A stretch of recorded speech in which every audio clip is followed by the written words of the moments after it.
नमस्कार, आप देख रहे हैं द बिहार 24 न्यूज और आपके साथ मैं हूं गुड़िया पांडे गुज। बढ़ते हैं आज की ताजा खबरों की ओर। सांसद पप्पू यादव ने प्रेस कॉन्फ्रेंस के दौरान सीधे बिहार सरकार पर निशाना साधते हुए कहा कि चाचा भतीजा दोनों को जहरीली शराब से कोई मतलब नहीं है। पहले भी लोग मरते थे और आज भी मर रहे हैं। पूरे देश में महात्मा गांधी की आइडियोलॉजी पर चलने वाले लोग हैं। बिहार में शराब बंद है, फिर भी शराब बिक रहा है, शराब की फैक्ट्रियां चल रही है। जहरीली शराब पीने वाले कितने औरत और मर्द हैं, इसका कोई डेटा नहीं है। 100 से ऊपर लोगों की मौत हो चुकी है। डाटा छुपाने के लिए बॉडी को जलवा दिया जाता है। वहीं पप्पू यादव ने कहा कि 15% नेता और अधिकारी भी शराब पीते हैं। तमिलनाडु और केरल जैसे राज्यों में जहरीली शराब पीने पर सजा का प्रावधान है, तो बिहार में क्यों नहीं। सीएम नीतीश कुमार से अनुरोध है कि नया कानून लाइए और जहरीली शराब के लिए आजीवन सजा का प्रावधान कीजिए। साथ ही इसमें जो भी अधिकारी पदाधिकारी संलिप्त रहते हैं उनको हमेशा के लिए बर्खास्त कीजिए। वहीं गिरिराज सिंह पर भड़कते हुए पप्पू यादव ने कहा कि गिरिराज सिंह 3 मिनिस्ट्री में रहे, पर तीनों मिनिस्ट्री में उनका काम 0 बाई लड्डू है। सनातन वर्षों से चला रहा है, त्रिशूल लेकर दंगा नहीं फैलाइए।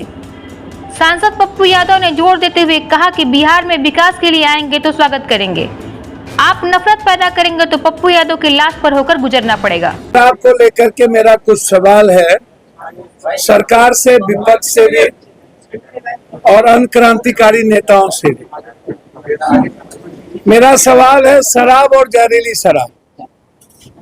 शराब जब पहले भी बिकते थे तब भी जहरीली शराब से लोग मरते रहे। शराब इंग्लिश बाद में भी बिकेंगे तब भी क्या जहरीली शराब नहीं चलेगी।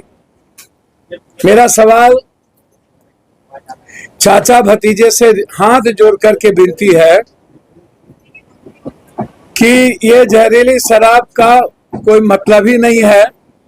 और शराब का, ये जहरीली शराब का मतलब, जब दोनों आदमी सरकार में थे तब भी गोपालगंज और छपरा में लोग मरे थे।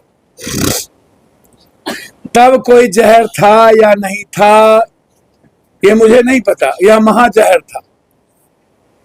लेकिन जब सत्ता में लोग रहते हैं तब शराब या ना शराब या अच्छा या खराब का पहलू अलग होता है, और जब सत्ता में नहीं होते हैं तो उसकी पहलू दूसरी हो जाती है। मेरा इसमें तमिलनाडु, तेलंगाना और केरल के कानून के बारे में मुझे जिक्र करना। मैं बार बार कहता हूं कि नीतीश कुमार जी या कोई भी हिंदुस्तान का वैचारिक लीडर नहीं चाहेगा कि शराब चले, शराब पिए, शराब से गलत चीज। लेकिन सवाल उठता है कि पूरे देश में महात्मा गांधी की आइडियोलॉजी मानने वाले लोग, फैक्ट्री भी चल रहा है, शराब भी चल रहा है और लोग शराब पी भी रहे।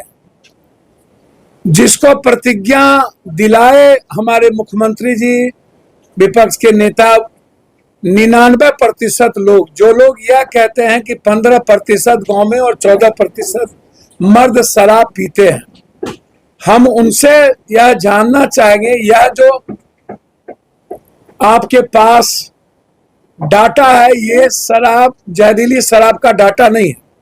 जहरीली शराब पीने वाले जो औरत और मर्द हैं उसकी कोई डाटा नहीं होती है, क्योंकि वो अवैध बनता है, अवैध बिकता है। बनाने वाले लोग अवैध होते हैं, बेचने वाले लोग अवैध होते हैं, बेचवाने वाले लोग अवैध होते हैं और पीने वाले गरीब होते हैं, तो उसका कोई डाटा नहीं है। बचा शराब जो आता है, इंग्लिश शराब, और जो लोग पीते हैं उसमें यदि 15% हमारे विपक्ष के नेता ने कहा है कि गांव में पीते हैं, तो 15% में 95% तो नेता और पदाधिकारी पीते हैं ना नेताजी। 15% में पुरुष में सबसे ज्यादा तो पैसे वाले और ये लोग पीते हैं, मिडिल क्लास के लोग कम पीते हैं। और जिसको जेल की बात आप कर रहे हैं वो तो देसी शराब पी करके जेल में बंद हुए हैं, जहरीली शराब पी के बंद हुए हैं। वो शराब पी करके तो बंद हुए नहीं, वो शराब पीने वाले और खरीदने वाले बिल्कुल लोग अलग हैं। उतना महंगा शराब खरीदने की क्षमता गांव के जो सबसे ज्यादा बिलो पॉवर्टी लाइन और मिडिल क्लास के लोग हैं वो नहीं है नेताजी। ये समझ और ज्ञान कब होगी आपको? जो प्रतिज्ञा लिए देश विदेश में जाके सब हम जानना चाहेंगे, जो लोग बोलते हैं शराब के बारे में उनसे कि शराब नेता सबसे ज्यादा पीता है या नहीं, सबसे ज्यादा पदाधिकारी शराब पी रहा है या नहीं, नेता कोई हो, दल कोई हो, नेता इसमें इन्वॉल्व है या नहीं, पंचायत में शराब बन रहा है उसमें मुखिया जी को पता है या नहीं, सरपंच को पता है या नहीं, पंचायत सचिव को पता है या नहीं, थानेदार को पता है या नहीं। फिर तमिलनाडु और केरल के तर्ज पर अभी तक जहरीली शराब बनाकर बेचने वाले लोगों के खिलाफ आजीवन कारावास की सजा का प्रावधान आज तक क्यों नहीं किया गया? जब तमिलनाडु में सजा का प्रावधान है, केरल में सजा का प्रावधान है, तो फिर जहरीली शराब में बिहार में प्रावधान क्यों नहीं? सबसे ज्यादा हिंदुस्तान में जहरीली शराब में मरने वालों की संख्या बिहार है, और वो जहरीली शराब से मरने वालों की संख्या 1000-2000 से ऊपर है निकट भविष्य में। तो ये कानून आप दोनों आदमी सत्ता में थे तब भी ला सकते थे।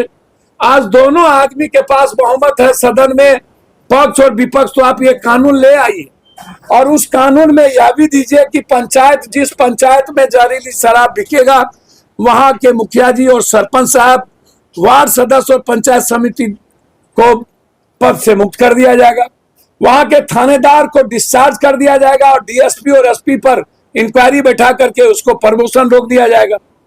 आप एक कानून बनाइए कि आजीवन वहां के थानेदार, फिर उसको नौकरी बर्खास्त कर दी जाएगी। आप प्रावधान लाइए।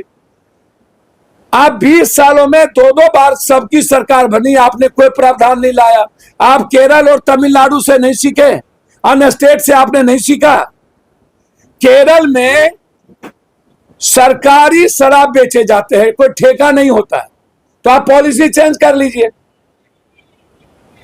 जो लोग कहते हैं कि हम आते ही शराब खुलवा देंगे, हम उनसे ये जानना चाहते हैं कि शराब खुलवाना और रेवेन्यू को इकट्ठा करना सवाल नहीं है। सवाल है जहरीली शराब बंद कब होगी। जहरीली शराब बंद करने की औकात किसी को हिम्मत और कुव्वत है या नहीं?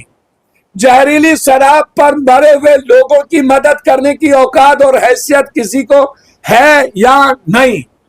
जहरीली शराब जो लोग बनाते हैं, बेचते हैं, उसको फांसी की सजा मिलनी चाहिए और उसके खिलाफ बोलने की हिम्मत इस हिंदुस्तान में या बिहार में है या नहीं? कौन? अब तक के लिए इतना ही। आगे की खबरों के लिए देखते रहे द बिहार 24 न्यूज।